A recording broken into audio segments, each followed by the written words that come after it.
Salam cinta sahabat semuanya, selamat menikmati Ramadan hari ke-14.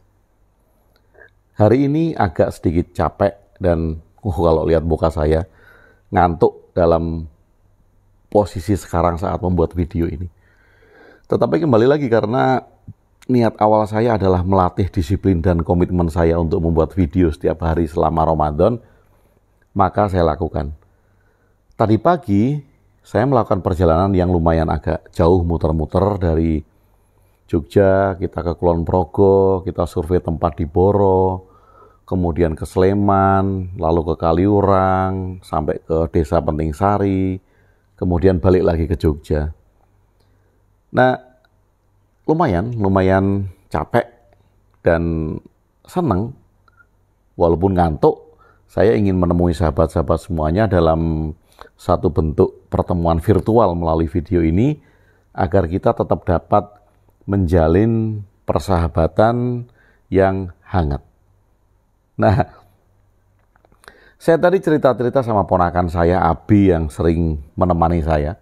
Kalau di Jogja itu Abi selalu pengen tidur sama saya dan sekarang juga sudah tidur. Abi itu bilang bahwa kalau bulan Ramadan setan-setan itu dipenjara. Nah, saya terinspirasi dengan cerita itu. Pada suatu hari, Tuhan mengkarantina setan di dalam penjara selama bulan Ramadan. Jadi bulan Ramadan ini semua setan dipenjara oleh Tuhan.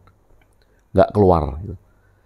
Nah, setelah Ramadan selesai, tentu saja setan-setan ini dilepaskan kembali oleh Tuhan. Pintu penjara dibuka supaya setan-setan ini dapat pergi ke bumi dan kembali untuk menggoda manusia.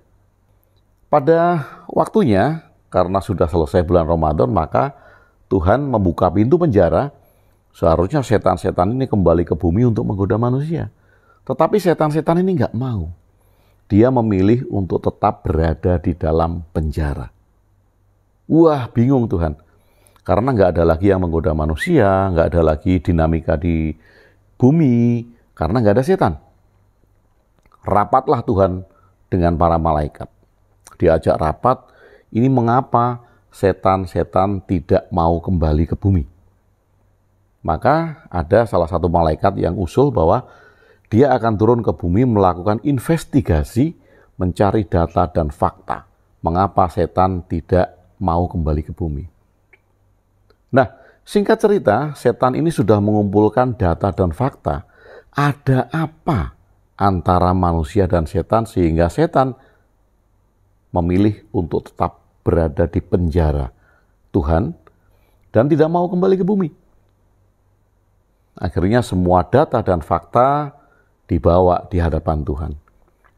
Hai malaikat, apakah kamu sudah menemukan apa sebabnya setan-setan yang aku penjara tidak mau kembali ke bumi lagi? Sudah Tuhan, saya sudah menemukan data, fakta yang komplit dan bisa dipertanggungjawabkan. Wah, Tuhan senang. Apa itu? Coba ceritakan malaikat. Malaikat bilang, Tuhan, dalam mengumpulkan data investigasi ini, saya mengukur kompetensi antara kompetensi setan dan kompetensi manusia.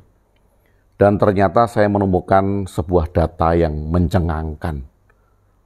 Data itu adalah kompetensi manusia saat ini lebih unggul daripada kompetensi setan. Dan karena itulah setan-setan takut berhadapan dengan manusia. Setan-setan tidak mau berhadapan dengan manusia karena dia akan kalah kompetensinya oleh manusia. Wah, bingung Tuhan. Loh, mengapa ini bisa terjadi? Seharusnya kompetensi setan dalam menipu, kompetensi setan dalam menggoda, kompetensi setan dalam mengacak-acak hati manusia, itu lebih unggul. Tapi mengapa sekarang manusia menjadi lebih unggul nilai kompetensinya? Malaikat juga menyodorkan bukti. Begini Tuhan, selama ini manusia itu ternyata belajar dari setan. Manusia ternyata mengambil hikmah dari setan. Dan dari belajar itulah maka manusia berevolusi Hingga sampai sekarang, kompetensi manusia lebih hebat daripada setan. Dan karena itulah Tuhan, ketika pintu penjara Engkau buka, setan tidak berani kembali ke bumi. Setan tidak berani berhadapan dengan manusia. Setan tidak berani menggoda manusia. Karena dia akan kalah oleh manusia. Ketika setan akan menipu manusia, manusia akan balik bisa menipu setan. Ketika setan akan menggoda manusia, manusia akan bisa menggoda setan.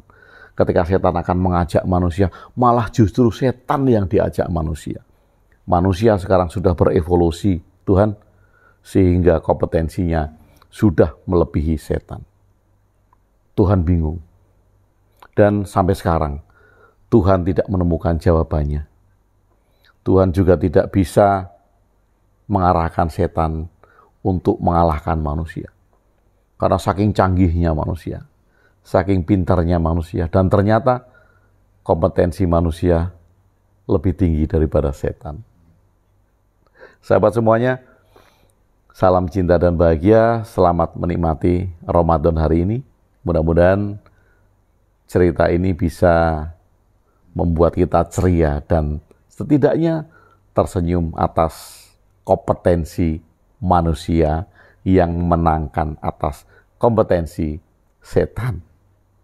Terima kasih banyak.